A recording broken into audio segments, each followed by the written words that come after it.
오늘 하나님께서 저희들에게 주신 말씀은 그 무릎이 서로 부딪힌지라라는 설교 제목으로 다니엘 5장 1절서부터 9절까지 말씀이 되겠습니다.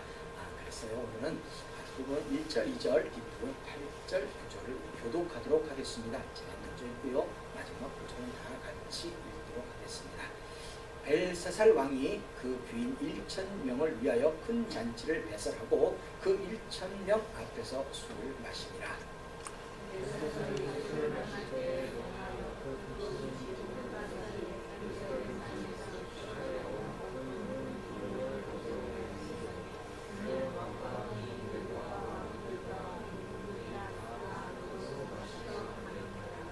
그때 왕의 박사가 다 들어왔으나 능히 그 글자를 읽지 못하며 그 해석을 왕께 알게 하지 못하는지라. 다같이 그러므로 벨사살 왕이 크게 번민하여 그 납빛이 변하였고 귀인들도 다 놀라니라. 아멘.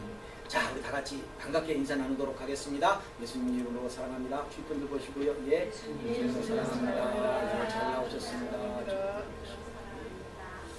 자, 일주일의 삶이 평안하셨습니까? 평안하시기 바랍니다. 평안하시기 바랍니다. 기필코 평안하셔서 삶에서 간구하시는 모든 소원이 평안 가운데 열매로 화답받게 되시기를, 그런 믿음이 모두 되시기를 예수님 이름으로 부탁드립니다. 오늘은 이런 말씀이 마음속에서 울려나오는 것 같습니다. 잠언 19장 21절 말씀입니다. 사람의 마음에는 많은 계획이 있어도 오직 여호와의 뜻이 완전히 서리라. 아멘. 항상 사람은 사람의 마음은 참 분주합니다. 그렇지요? 이런 것도 저런 것도 생각해보고 또 그렇게 되었으면 하는 마음으로 간구하기도 하고, 아무튼 참 마음이 분주합니다. 그렇지만 그 누구를 막론하고 자신의 인생에서는 오직 여호와 하나님의 뜻만이 완전하게 서는 겁니다. 이것을 잊게 되면 우리는 하나님의 이 계획과는 전혀 다른 것을 구하게 되기도 하고요, 또 간구하는 대로 그렇게 되지 않았을 때 참 많이 좌절하기도 합니다. 분명한 것은 성도가 구하는 모든 것은 하나님의 뜻과 계획 안에서 구할 때 하나님은 응답하십니다. 하나님의 뜻과 계획을 인정하는 것이 성도가 하나님의 주권을 인정하는 삶을 살아내는 겁니다. 먼저 성도가 하나님의 주권을 인정할 때 하나님은 성도의 간구 또한 인정하시게 되는 겁니다. 이런 진리를 잘 이해하셔서 하나님의 뜻도 계획도 성도의 삶의 모습으로, 기도로 바꿀 수 있게 되는 겁니다. 무엇으로요? 성도의 삶의 모습으로, 기도로, 하나님의 계획도 바꿉니다. 그래서 예수님은 이런 진리를 이렇게 말씀하셨습니다. 마태복음 16장 19절 말씀입니다. 내가 천국 열쇠를 네게 주리니 여러분들 모두에게 주어졌어요. 네가 땅에서 무엇인지 매면 하늘에서도 매일 것이요, 네가 땅에서 무엇인지 풀면 하늘에서도 풀리리라. 오늘은요, 여러분 모두가 땅에서 무엇을 매게 되실지, 또 땅에서 무엇을 풀게 되실지를 결단하는 날이었으면 합니다. 여러분들이 무엇으로 매고 무엇으로 풉니까? 여러분들의 삶의 모습으로 여러분들의 기도로 풀고 매는 겁니다. 여러분들의 결단이 여러분들의 인생을 새롭게 하는 겁니다. 이런 축복된 삶의 모습으로 일주일의 삶을 주장하게 되시기를 예수님 이름으로 축원합니다. 오늘부터 다시 이 구약성경 다니엘서를 강해하도록 하겠습니다. 이에 어떤 연속성을 갖기 위해서 지지난 날이죠. 지난달 마지막 부분을 말씀드리게 되군요. 느부갓네살 왕은 다니엘 3장에서 두라평지에서 금신상을 만들어 놓고는요, 다니엘 3장 6절에서 누구든지 엎드려 절하지 아니하는 자는 즉시 극렬히 타는 풀음에 던져 넣으리라고 했습니다. 네. 이렇게 금신상을 만들어 놓군요. 두라평지에다가 절하라고 그랬던 거예요. 우상을 섬기라고 그랬던 거죠. 그 와중에서 다니엘의 세 친구 사드락과 메삭과 아벳느고는 절하지 않았습니다. 그런 믿음의 결단으로 인해서 비록 풀무에 던져졌지만 하나님의 강권적인 역사로 다시 살아났습니다. 누구도 부인할 수 없는 하나님의 역사였습니다. 이후에 느부갓네살 왕은 다니엘 3장 29절에서 하나님께 설만이 말하거든 그 몸을 쪼개어 그 집으로 거름을 삼을 지니 이는 이같이 사람을 구원할 다른 신이 없음이라. 이런 내용으로 조소까지를 내게 됩니다. 느부갓네살 왕은요, 새로운 걸 발견하는 거예요. 아니, 어떤 신이 대체 그 풀무 속에 있는, 뜨거운 그 풀무 속에 있는 사람을 구원할 수 있느냐? 이야, 이거는 진짜 대단한 것이다라고 지금 왕이 하나님을 주권을 인정했던 겁니다. 예, 그렇게 하나님의 주권을 어느 정도 인정하는 듯 했지만, 예, 다시 다니엘 4장에서 보면요, 느부갓네살 왕은 두 번째 꿈을 꾸고서는요, 다니엘의 이 도움을 받아서 그 꿈을 해몽을 받게 되지만, 그는 여전히 하나님의 주권을 인정하는 것보다는 자신의 위협을 더 찬양하게 됩니다. 우리들의 모습이, 하나님을 경험한 사람들은 너무너무 감사한 마음을 갖습니다. 은혜를 갖습니다. 은혜를 입었으니까. 예, 그렇죠. 그럼에도 불구하고 조금 있으면 다 잊어버린다는 거죠. 내가가 앞서진다는 거죠.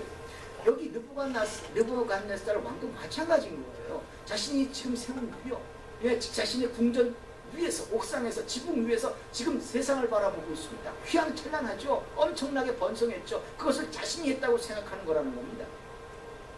이것 때문에 문제가 일어나는 거예요. 이것 때문에 우리는 하나님 앞에 더 나갈 수가 없는 겁니다. 제가 이런 상황에서요, 예, 가장 인상 깊게 간직한 말씀은 다니엘 4장 26절의 말씀입니다. 또 그들이 그 나무 뿌리에 그루터기를 남겨두라 하였은즉 하나님이 다스리는 줄을 왕이 깨달은 후에야, 하나님이 다스리는 줄을 왕이 깨달은 후에야 왕의 나라가 견고하리다. 말씀을 좀 바꿔보세요. 지금 하나님이 다스리는 줄을, 여러분들이 삶을 간섭하시는 줄을 여러분들이 깨달아야 여러분들의 삶이 견고해진다는 얘기가 되는 겁니다. 그렇지 않겠습니까? 이것을 제대로 깨닫지 않게 되면 우리는 언제 어디서 어떻게 지금 멸망할지 모릅니다. 이것을 요약하면 뭡니까? 하나님의 주권을 인정하는 겁니다. 여러분의 삶의 현장에서 하나님의 주권을 인정하는 겁니다. 피조물은 하나님을 찬양하면서 살아내야 하는데, 그 영광의 자리에 자신이 서게 되면요, 하나님의 심판을 피할 길이 없게 되는 겁니다. 그래서 다니엘은 느부갓네살 왕에게 그 심판을 피할 수 있는 것으로 그 피할 수 있는 길로 회개할 것을 제안합니다. 이것이 이 말씀이 다니엘 4장 27절에서 그런즉 왕이여 나의 가난한 것을 받으시고 공의를 행함으로 죄를 속하고 가난한 자를 긍휼히 여김으로 죄악을 속하소서 그리하시면 왕의 평안함이 혹시 장구하리이다 하였느니라. 아멘. 이거 지금 회개예요. 공의를 행함으로 죄를 속하고, 공의를 행하는 게 뭐죠? 공의가 뭐죠? 하나님의 말씀대로 살아내라는 거죠. 행함으로, 하나님의 말씀으로 살아내는 것이 죄를 속한다는 거예요. 가난한 자를 긍휼히 여김으로 죄악을 속하는 것이라고 말씀하세요. 여러분들 생각해 보세요. 내가 지금 회개함으로 죄를 속해. 근데 내 주변에 있는 저 가난한 자를 먹이고 가난한 자를 돌보는 것하고 나하고 무슨 상관이 있냐고요? 그렇죠. 내가 하나님 앞에 쓰는 겁니다. 근데 하나님은 이렇게 정하신 거예요. 네 형제, 네 이웃을 돌봄으로 죄를 속한대요. 이게 하나님의 방법이거든요. 우리가 왜 섬깁니까? 우리가 왜 봉사합니까? 우리가 우리의 삶의 현장에서 왜 섬기고 봉사하겠어요? 예, 나의 삶에 하나님과 온전히 쓰기 위해서 그러는 거 아닌가요? 그런 거예요. 이걸 깨달아 주셔야 돼요. 저 사람하고 아무런 관계가 없다고 해서 내가 저 사람을 외면시한다면 하나님은 나를 외면시한다고 생각하신다는 거예요. 하나님께 구원을 받고 하나님께 죄사함을 받겠다면 내 이웃과 형제에게 섬김이 있어야 된다고 말씀하시는 거거든요. 그 방법으로 속죄를 하겠다고, 속죄라고 인정하시겠다는 거예요. 그럼 하나님의 방법을 따르지 않고서 미운 놈은 여전히 미운 놈이라고 한다면 여러분들의 믿음은 어떻게 됩니까? 아무것도 할 수가 없는 거예요. 하나님의 주권을 인정하고 하나님의 백성으로 돌아가는 길은 말씀대로 살아내고 이웃을 사랑하는 겁니다. 그런데 대부분의 사람들은요, 하나님보다 우선하는 것으로 우상을 숭배하게 되고 그것으로 인해서 징계를 받고 나서야 결국엔 아이고 뜨거 하면서 그때서야 울고 불고 막 돌이키겠다고 하니까 좀 안타깝다는 거죠. 하나님의 그 진이 참 뜻을 온전히 알고 평상시 삶의 모습에서 그렇게 살아낸다면 아무런 문제가 없어요.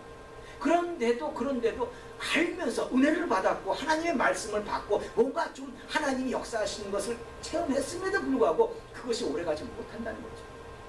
오늘 이 또한 안타까운 사건이 벌어진 겁니다. 이 오늘 다니엘 이 5장에서 진짜로 안타까운 사건이 연출되고 있는 거예요. 이제 느부갓네살 왕은 역사에서 사라졌습니다. 아마도 이 다니엘 4장과 5장 사이는 대략 역사적으로 23년의 공백이 있게 됩니다. 오늘 본문 1절에서 벨사살 왕은 그 귀인 1,000명과 큰 잔치를 벌이는 장면으로 시작됩니다.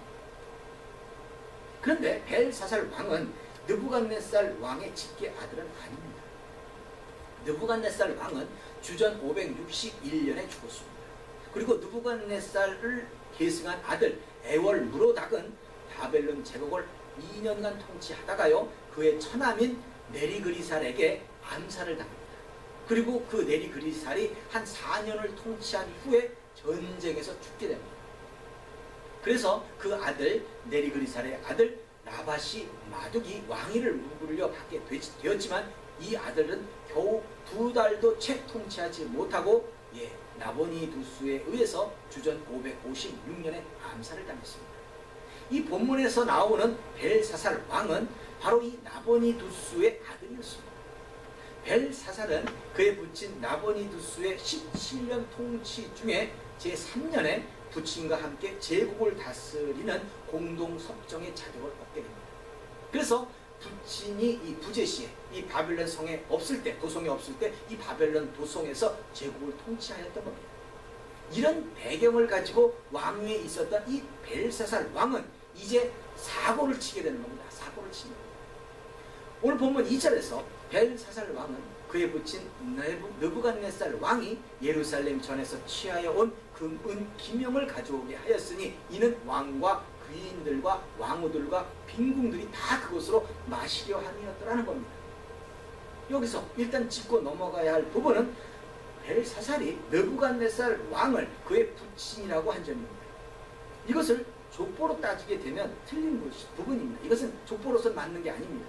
그렇지만 고대 사회에서는요, 친아버지가 아니라 조부이거나 혹은 몇 대 조상이라도요 아버지라고 불렀기 때문에 이런 배경을 가지고 벨사살 왕도 느부갓네살 왕을 조상의 어떤 선조로 표현한 것으로 아버지라고 불렀다고 보아야 할 겁니다. 아무튼 이 벨사살 왕은요, 하나님의 성전에 기물들을 가져오라고 해서 그것으로 본문 3절에서 왕이 그 귀인들과 왕후들과 빈궁들로 더불어 그것을 마시고, 또 이어지는 본문 4절에서 그 금, 은, 동, 철, 목, 석으로 만든 신들을 찬양하니라는 겁니다. 결국 벨사살 왕과 그의 손님들은 하나님의 거룩한 기명들을 가지고 우상을 찬양하면서 하나님을 모독하는 죄를 범하고 말았습니다. 여기서 두 번째로 짚고 넘어가야 될 부분이 있습니다. 우리도요, 지금 조그만 교회를 섬깁니다. 그러나 이 교회에 있는 모든 것은 하나님의 것입니다. 여러분들이 어떻게 간수해야 되고 어떤 마음으로 사용해야 되는지는 여러분들 알아서 하셔야 될 부분입니다. 이 지극히 작은 것 하나가, 아무것도 아닌 지극히 작은 것 하나가 여러분들의 인생의 올무가 될 수 있습니다. 분명히 그렇습니다. 하나님의 것은 하나님의 것으로서 우리가 모든 섬김이 있어야 되는데, 참 그렇죠. 뭐 일일이 말 안 해도 여러분 나름대로 뭔가 좀 이렇게 하는 부분이 있으면 바꿔야 됩니다. 참 이상하게도요, 성전에서는요, 꼭 봉사하는 사람은 봉사해요. 보이는 사람만 보이는 거예요. 지나가다가도 이 바닥에 하다못해 휴지 조각이 떨어졌어도요, 하나 죽는 사람만 주세요. 참 이상한 거죠. 그게 보여야 돼요. 그게 하나님으로 하여금 보이게 하고 내가 일하게 하고 섬기게 하시는 거예요.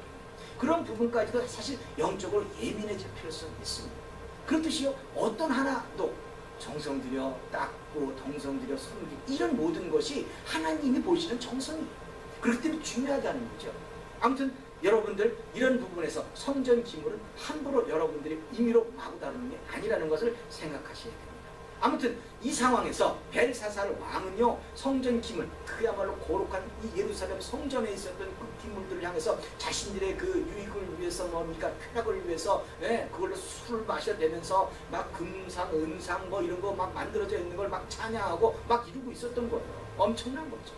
사실 이렇게 지금 큰 잔치를 벌이고 있는 이 상황이, 이때 상황은요, 사실 역사적인 배경으로 볼 때 바사의 군대가 바벨론 성을 완전히 포위한 상태였습니다.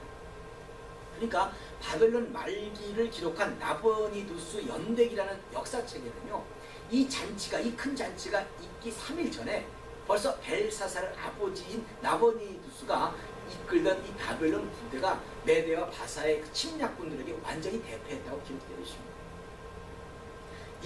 결국 이런 점을 감안할 때 이렇게 큰 잔치를 벨사살이 준비했던 이유는 자신의 능력을 과시하고 어떤 동요하는 민심을 수습하기 위했던 것입니다. 사실요, 이 당시에 또 역사적으로 보면요, 이 유프라데스 강이 그쪽 지금 바빌론 성을 흘러가면서 엄청나게 비옥했기 때문에 그 성 안에 50만 명의 사람이 있었다. 그리고 그 사람들이 20여 년간 먹을 수 있는 엄청난 이 식량이 저축되어 있었다는 거예요. 그러니까 벨사살 왕의 입장에 생각할 때는 웃긴다는 거예요. 지금 전쟁이 패했어요. 지금 바벨론 도성은 지금 포위당해 있습니다. 그럼에도 불구하고 야, 웃기고 있네. 너희들이 우리를 어떻게 쳐? 이런 교만이 있어요. 이런 교만한 마음을 가지고 뭔가 지금 내세워야 돼. 뭔가 좀 자기가 좀 우월하다는 걸 내세우기 위해서 뭘 택했냐면 건드리지 말아야 될 하나님의 기물을 만져버린 거예요. 하나님의 기물을 모독해버린 거예요. 그런 상황이 되어버린 거예요. 결국 그것 때문에 문제가 일어나는 거예요. 그것 때문에 심판을 받는 거죠. 그래서 곧 바벨론 제국은 멸망할 것이라는 하나님의 이 계획하신가 뜻을 벗어날 수 없었던 거예요. 아무튼 그때 본문 5절에서 사람의 손가락이 나타나서 왕궁 촛대 맞은편 분벽에 글자를 쓰는데 왕이 그 글자를 쓰는 손가락을 본 겁니다. 얼마나 사람이 형상은 없어요. 그런데 오직 손가락이 탁 나타나서 뭐 글을 씁니다. 얼마나 놀랐겠어요. 이것을 본 왕의 입장에서는 얼마나 놀랐겠습니까? 그렇죠? 그 놀란 표현이 오늘 본문 6절에서 이렇게 얘기하는 겁니다. 이에 왕의 즐기던 빛이 변하고 막 기뻐서 허허하고 흥청대고 이렇게 즐기고 마셨던 그 얼굴이 깜짝 놀라게 흑빛이 되어버리는 거죠. 그 생각이 번민하여 넓적다리 마디가 녹는 듯하고 넓적다리 마디가 녹으니까 흠양 덜덜 떠는 거죠. 그러니 무릎이 서로 부딪힌지라 덜덜덜 떨게끔 그런 상황이 지금 연출되고 있는 거예요. 사실 그 현장에 있는 사람들이라면 누구를 막론하고 엄청 놀랄 만한 일이 아니었겠습니까? 여러분들 같으면 안 놀랐겠어요? 사람이 손이 나타나가지고 막 글씨를 쓰는데, 그렇죠? 그것도 사람이 나타나서 쓴다 그러면 저게 어떤 놈이 하고 체포해 뭐 어쩌고저쩌고 하겠지만 이 손가락이 나타나가지고 쓰니 분벽에다 글자를 써놓고 있으니 놀랄 만한 일입니다. 여기서 분벽은 석회를 바른 벽을 말하고 있습니다. 허연 석회를 바른 것이죠. 이 바벨론 이 성을 발굴한 고고학자 홀드 웨이는요, 가로 세로가 55비트 169비트의 큰 방을 발견했는데요. 그 방이 다 분벽이 칠해져 있었다고 합니다. 그러고 보면 하나님의 말씀은 고고학적으로 보아도 정확합니다. 한치의 오차도 없이 하나님은 역사를 주장하시고 있는 겁니다. 아무튼 벨사살 왕은 너무나 놀란 나머지 오늘 본문 7절에서 크게 소리를 지르면서 바벨론의 술객과 갈대아 술사와 점장이들을 다 불러오게 하고 이들에게 말하는 겁니다. 바벨론 박사들에게 일러 가로되 물론 누구든지 이 글자를 읽고 그 해석을 내게 보이면 자주옷을 입히고 금사슬로 그 목에 들이우고 그러 나라의 셋째 치리자를 삼으리라 하니라. 아멘. 이것을요, 성경학자 몽고메리는 해석하기를요, 고대 사회에서 이 자주색은요 귀족들만 사용하는 색깔이었다는 겁니다. 그러니까 귀족의 반열에 둔다는 것. 그것이 신분이 어떻지 간에 이걸 해석하게 되면 귀족의 반열에 서겠다. 그리고 오늘날에는 그렇죠. 뭐 너나 나나 할 것도 없이 뭐 목걸이 하나씩은 또 차기도 하지 않습니까? 요즘은 남자 뭐 하고 뭐 그러는데 아무튼 이 금목걸이를 누구나 뭐 메고 다니지만 그 당시에는요, 금목걸이는요 왕이 하사한 경우에만 목에 걸 수 있었다. 그러니까 결국은 금목걸이를 하고 다닌다고 한다면 벌써 귀족들 중에서도 뭔가 좀 차원이 다른 거예요. 이 왕의 어떤 신임을 전대적으로 받고 있는 사람이라는 거가 되는 겁니다. 그런 의미가 되는 겁니다. 그리고 셋째 치리자를 삼겠다고 하는 얘기는 나보니두스가 불친한 겁니다. 그 다음에 벨사살. 그 다음이 된다는 의미를 갖게 되는 제안이에요. 그러니까 엄청난 거죠. 네, 엄청난 큰 보상을 걸고 벨사살 왕은 자신이 목격한 것과 글씨의 해석을 왕에게 자신에게 알게 하라는 것이었습니다. 그렇지만 그 누구도 이 글자를 해석하는 사람이 없었고, 그래서 왕은 본문 9절에서처럼 그러므로 벨사살 왕이 크게 번민하여 그 낯빛이 변하였고 귀인들도 다 놀라는지라 라고 기록되어 있는 겁니다. 물론 오늘 본문 8절에서 기록된 대로 그 글자를 알지 못했는 것이 뭐 벽에 쓰여진 글자가 뭐 초자연적이거나 이상한 언어였다는 뜻은 아닙니다. 바벨론의 박사들은 그 언어들의 그 단어들의 어떤 연결성 혹은 또 중요성을 알 수 없었다는 거예요. 대체 이 하나님의 무슨 의도로 그 말씀을 써 놓았는지를 깨달을 수 있는 사람이 없었다는 겁니다. 왕은, 이 벨사살 왕은 깨닫고 이전보다도 더 범민했다는 이야기가 되는 겁니다. 사실 이제 불과 몇 시간만 있으면, 몇 시간만 지나면 벨사살 왕은 호흡이 있지도 않겠고요. 또 바벨론을 다스리지도 못할 겁니다. 뭐죠? 죽는다는 거죠. 그렇습니다. 어떤 인생도요, 앞을 알면서 살아가는 인생은 없습니다. 몇 시간만 있으면 죽게 되는데 하나님의 기물을 가지고 까불랑 거렸으니 이게 얘기가 되는 거겠습니까? 그렇죠. 안타깝지만 우리는 한치 앞도 알 수 없이 살아가는 것이 우리들의 인생입니다. 예, 이것이 사실입니다. 인간의 한계이고 피조물의 한계입니다. 그렇지만 현명한 사람들은, 제대로 뭔가 하나님의 말씀대로 사는 현명한 사람들은 이것을 받아들여야 합니다. 그리고 그 안에서 그 한계 안에서 온전하게 살아내야 하는 겁니다. 마태복음 5장 48절에서 예수님이 이렇게 말씀하십니다. 그러므로 하늘에 계신 너희 아버지의 온전하신가 같이 너희도 온전하라는 겁니다. 우리에게 주어진 대로 온전할 수 있어야 하는 겁니다. 아무튼 하나님께서 이러한 징조를 내리신 목적은 벨사살의 이 패역한 행위로 인하여 바벨론의 운명이 다 되었다는 것을 알려주시는 부분도 있지만, 동시에 우상을 숭배하고 하나님을 멀리하는 자들은 결코 하나님의 참 뜻을 알 수가 없다는 것도 더불어 말씀하십니다. 여러분들의 삶에서요, 하나님과 이 관계가 조금이라도 소원해지게 된다면 아무리 뭔가 권면을 하더라도요, 말 안 들어요. 여러분들 그런 주변의 사람들 신앙생활 하시다 보면서 만나게 될 겁니다. 교회 나와야 될 사람이 교회를 안 나와요. 몇 번 권면을 하더라도 벌써 하나님과의 관계가 소원해져 있기 때문에 그 말이 무슨 뜻인지 몰라요. 이게 현실이에요. 지금 그런 것까지도 얘기하는, 여러분들이 영적으로 항상 하나님 관계에 유지하고 있지 않으면, 누가 여러분들의 삶에서 하나님과 관계를 이야기해주면 내가 뭘 어쨌는데 난 지금 최선을 다하고 있어 라고 말하지, 자신의 삶의 모습에 어떤 회개나 어떤 나름대로의 돌이킴이라는 것이 없어요. 이게 중요한 거예요. 항상 우리는 그야말로 우리가 가지고 있는 한계성 안에서 최대한 살아내기 위해서는 하나님과의 관계가 유지되어야 한다는 겁니다. 하나님이 말씀하시면 분명히 이루어집니다.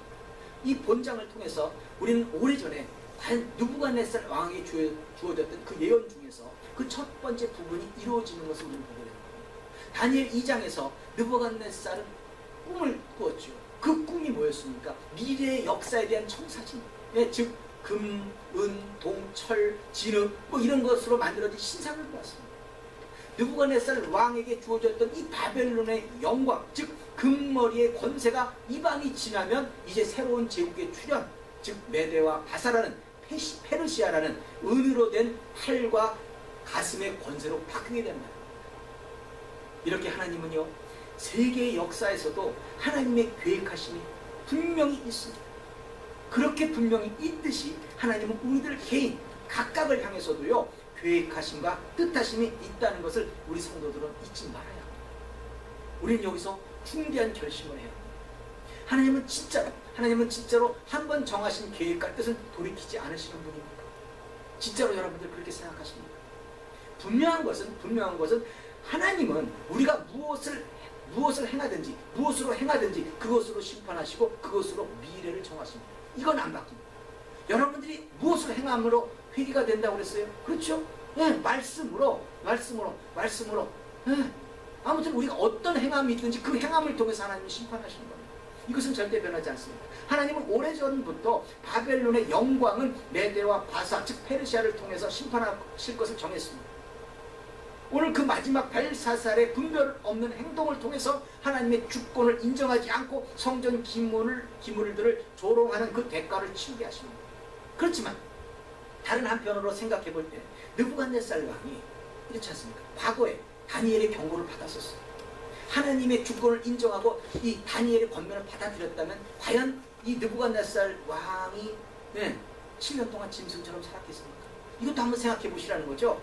공의를 행함으로 죄를 속하고 가난한 자를 궁일이 여김으로 죄악을 속하서라는 이 다니엘의 그 권면을 받아들이고 회개했다면, 하나님의 주권을 인정했다면 과연 7년 동안 짐승처럼 살아가는 것이 이루어졌겠냐는 거죠. 또 한편으로 만약에 벨사살이 하나님의 주권을 인정하고 큰 잔치보다는 그때 당면한 전쟁을 하나님의 간섭하심에 맡겼다면 과연 바벨론 제국은 이날 저녁에 그 영광이 떨어졌겠느냐 하는 걸 한번 생각해 보시라는 거예요. 다니엘 4장 17절의 말씀을 근거로 보는 겁니다. 곧 인생으로 지극히 높으신 자가, 하느님을 말씀하시는 거예요. 인간 나라를 다스리시며 자기의 뜻대로 그것을 누구에게든지 주시며 또 지극히 천한 자를로 그 위에 세우시는 줄을 알게 하려 함이라고 기록되어 있습니다. 모든 것이 하나님이 하시는 거예요. 이게 하나님의 주권이에요. 그렇죠? 왕의 자리에 누군 것도 하나님이라는 거죠. 모든 걸 다스리게 하는 것도 하나님의 주권이라는 거죠. 하나님이 느부갓네살을 왕으로 삼으셨듯이 벨사살을 왕으로 삼으셨을 때는 그가 그 지위를 이용해서 하나님의 뜻을 이루기를 원하셨던 겁니다. 이 사이에 23년이라는 사이에 느부갓네살 왕이 죽고 23년이라는 사이에 몇 번 왕이 바뀌지 않았습니까? 세워봤지만 안 되더라는 거예요. 그러니까 하나님이 버릴 수밖에 없는 거죠. 그 와중에 지금 이 벨사살 왕이 지금 처해 있는 거예요. 네. 근데 벨사살 왕 또한 이것이 깨닫지 못하는 거죠. 이것을 깨달을 수가 없었던 거죠. 네. 회개하는 것에서도 무감각한 거죠. 뭘 회개해요?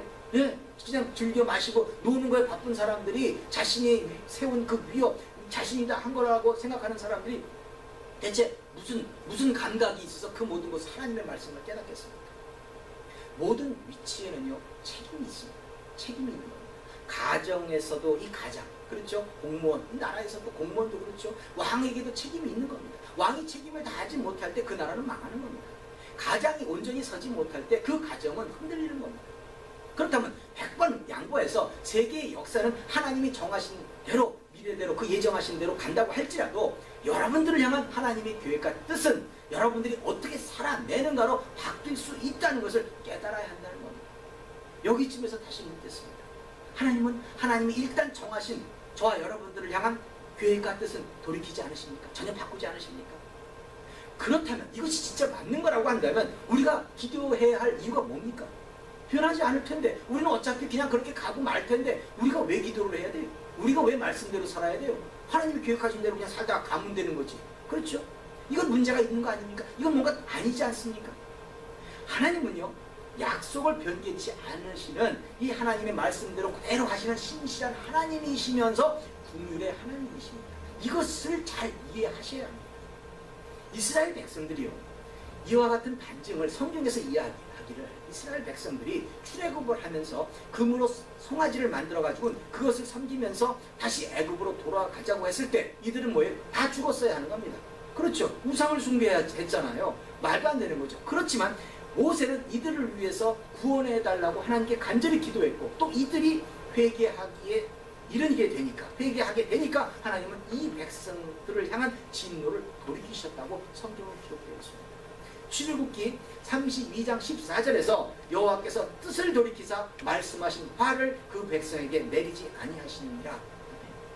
이 말씀은 하나님의 계획과 뜻은 회개함으로 돌이킬 수 있다는 것을 반증하는 내용입니다. 또 누가복음 15장 7절에서 예수님이 우리들에게 축복의 힌트를 살짝 말씀해 주십니다. 여러분들의 삶에서 녹아지면 여러분들의 것이 되는 겁니다. 내가 너희에게 이르노니 이와 같이 죄인 하나가 회개하면 하늘에서는 회개할 것 없는 의인 99을 인하여 기뻐하는 것보다 더하리라. 네. 지금 하늘나라에서 99명, 99명이 회개할 것 99명이 참 기뻐하는 거예요. 그런데 그것보다도 더 중요한 건 뭐예요? 죄인 하나가 회개하는 것이 더 중요하다는 거죠. 여러분들이 삶에서 회개하는 것이 하나님이 얼마나 기뻐하시는 것이냐는 것을 반증하는 이야기죠. 그렇죠? 이것이 저와 여러분들을 향한 하나님의 마음입니다. 사랑이에요. 또 이것을 반증하는 이야기가 하나님은 히스기야 왕에게 죽음을 예고하셨습니다. 히스기야 왕은 이제 죽는 것이 그를 향한 하나님의 계획이고 뜻이었다는 거예요. 그럼에도 불구하고 히스기야 왕이 그 말씀을 듣고 반응하는 것이 틀렸어요.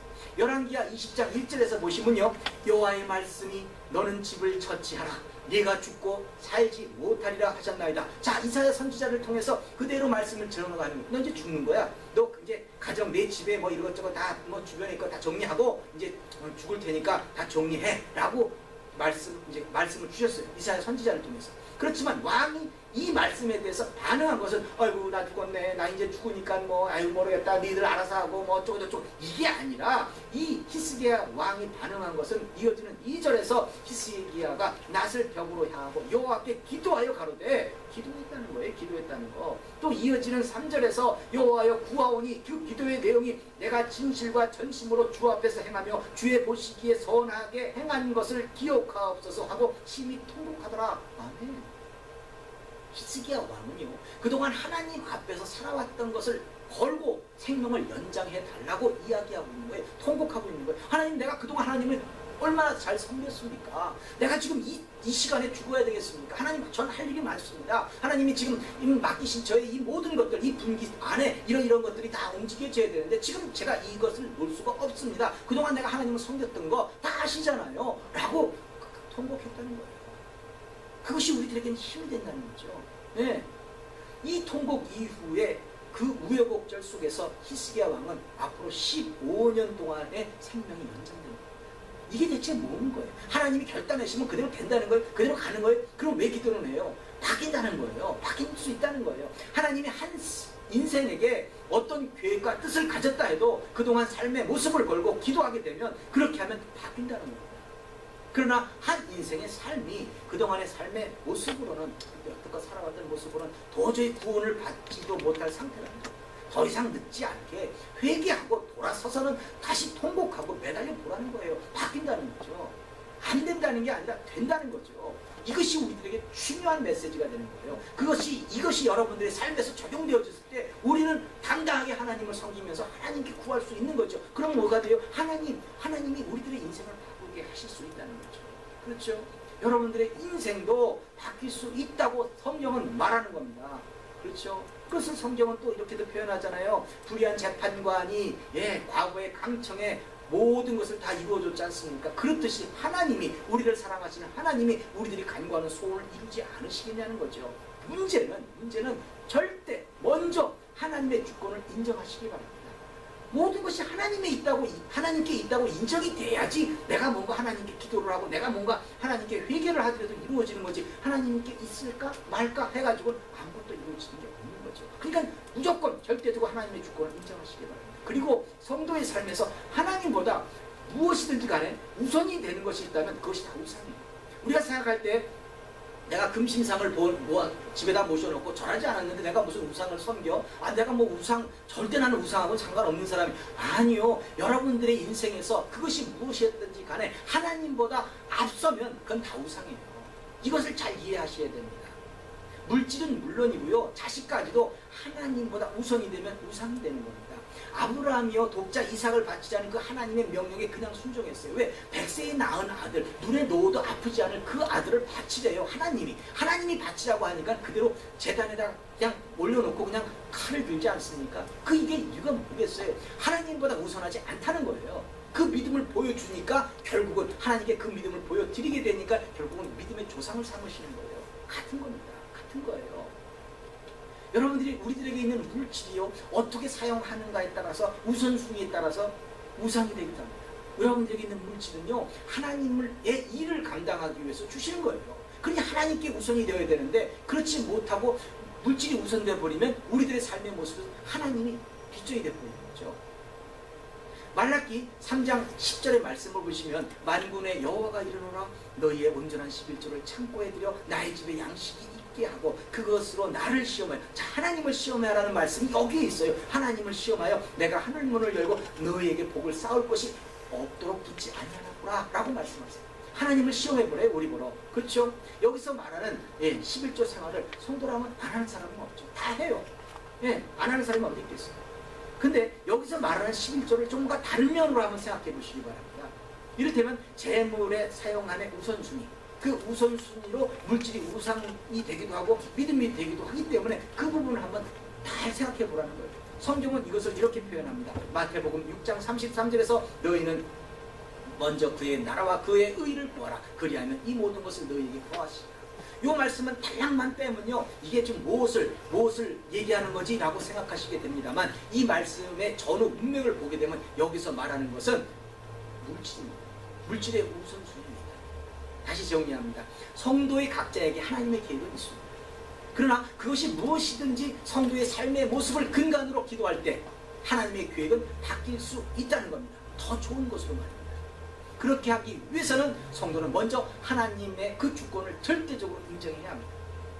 그러나 혹 자신의 삶에서 하나님보다 우선했던 것이 있었다면 그것이 우상이 되기 때문에 먼저 회개함으로 돌이키고 더욱 절박한 심정으로 기도하게 되면 하나님의 계획과 뜻은 같은 믿음으로 바뀌게 된다는 겁니다. 이것이 중요한 겁니다. 여러분들의 삶의 모습과 여러분들의 기도로 여러분들의 인생은 바뀌는 겁니다. 잘 이해하셔야 합니다. 탈무드에서 나오는 이야기입니다. 한 사람이요, 랍비에게 어째서 가난한 사람들은 서로가 돕는데 부자는 자신만 알고 있습니까? 라고 질문했답니다. 그렇죠? 뭔가 없는 사람들끼리는 그래도 인지상정이라고 서로 배고프면 도와주고 먹을 거 나눠줘요. 근데 이 부자들은 안 그렇거든요. 자신만 생각하는 거죠. 네. 랍비는 이것을 말하기를 유리창 밖을 보세요. 그러면서 무엇이 보입니까? 라고 질문을 했다고 합니다. 그때 이제 그 질문했던 사람이 한 아이를 이렇게 손을 잡고 시장을 걸어가고 있는데 그 뒤에 뭐 차가 이렇게 들어가려고 서 있네요. 그러니까 뭐죠? 보이는 거예요. 유리창에서 밖으로 보이는 그대로 표현하고 있는 거예요. 이어서 랍비가 말합니다. 이번에는요, 벽에 있는 거울을 보십시오. 무엇이 보입니까? 예, 그 거울 여러분들 보세요. 제 얼굴밖에 보이지 않죠. 자신의 얼굴밖에 보이지 않죠. 그러니까 여기도 제 얼굴밖에 보이지 않습니다. 라고 말했다. 이게 뭡니까? 사실 유리창이나 거울은요, 똑같은 유리로 만들어졌습니다. 다만 수은칠을 했느냐 하지 않았느냐에 따라서 유리도 되고 또는 거울이 되기도 합니다. 바로 이겁니다. 수은칠을 한 거울로는요, 자기 모습밖에는 보이지 않습니다. 그렇다면 여러분들의 마음은 유리창입니까? 거울입니까?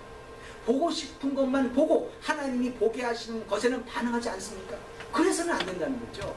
네, 그대로 볼 수 있어야지만 하나님 말씀을 따라 행할 수가 있는 거예요. 자기 자신만 보면 그 자기 자신에 갇혀서 더 이상 여러분들의 인생이 나갈 수가 없는 겁니다. 만약에 여러분들의 심령에 수은칠을 했다면 닦아내야 합니다. 성도가 무엇으로 닦아내야 합니까? 예수 그리스도의 피로 닦아내야 합니다. 그래서 무엇에서든지 삶의 우선순위가 달라져야 온전한 회개가 된다는 겁니다. 이렇게 살아내야 여러분들의 미래는 간구하는 대로 열매가 맺어지는 것을 보게 되십니다. 이런 삶의 모습이 하나님께는 영광이 되고 자신에게는 형통이라는 축복이 다가오는 겁니다. 잊지 마시기 바랍니다. 회개할 수 있다는 것은요, 아직 기회가 있다는 겁니다. 때를 놓치게 되면, 오늘이 지나가면 벨사살 왕은 성경 어디에서도 찾을 수가 없습니다. 우리들에게도 같은 겁니다. 항상 하나님의 말씀에 반응하시는 영적인 축복이 있어야 합니다. 그렇지 못하게 되면 기회는 상실하게 되고 나중에는 삶의 모습이 바꿔지지가 않게 됩니다. 여러분들 주변에 많이 보시잖아요. 네, 뭔가 지금 바꿔야 되는데도 불구하고 바뀌지 않는 사람 많이 있어요. 말씀대로 살겠다고 뭘 얘기하지만 말씀대로 살지 못하는 사람이 얼마나 많이 있습니다. 이렇게 되면 진짜 정말로 안타깝다는 거죠. 성도는요, 그냥 그런 삶의 모습으로 여기가 좋사오니 하는 그런 삶으로는요, 하나님의 심판을 면할 길이 없습니다. 바뀌어야 합니다. 변화돼야 됩니다. 그것이 성화라고 하는 거예요. 그리스도의 장성한 분량에 이르는까지 우리는 바뀌어야 되는 겁니다. 성도가 죄를 인정하고 회개하고 돌이키는 것으로 성도는 하나님의 마음을 바꾸는 겁니다. 예, 성도를 향한 하나님의 마음은 사랑입니다. 성도에게 주어진 한 주간의 삶에서도요, 그렇죠, 회개하시고 우리 모두가 회개하심으로 하나님의 음성을 제대로 듣고 반응하시는 축복이 여러분들의 심령에 충만하게 되시기를, 그래서 하나님께는 영광이 되고 자신들에게는, 우리 모두에게는 형통이 되는 삶을 살아내시기를, 그래서 삶에서 승리하시기를 예수님 이름으로 축원합니다. 기도하겠습니다. 할렐루야. 하나님 아버지 감사합니다. 저희들의 삶을 통해서 하나님 영위하시는 걸 알고 있사오니 저희들이 그 말씀을 온전히 받지 못합니다. 하나님 이 시간 회개하오 용서하여 주시옵소서. 어떤 상황에서든지 절대 하나님의 그 주권을 인정하게 하시고 저희들의 삶에서 죄된 모습은 다 회개하게 하시어서 하나님 저희들의 삶의 모습으로 기도로 우리를 향한 그 하나님의 계획이 더욱 좋게 될 수 있도록 역사하여 주시옵소서. 하나님께서는 저희들이 간구하는 대로 이루어 주신다고 하셨습니다. 하나님, 저희들의 삶의 모습으로 하나님의 놀라운 역사를 바꾸고자 합니다. 하나님, 저희들을 축복하여 주시옵소서. 저희들의 삶의 현장에서 항상 형통의 열매가 맺어질 수 있도록 인도하여 주시옵소서. 감사하며 이 모든 말씀 예수님 이름으로 기도드립니다. 아멘.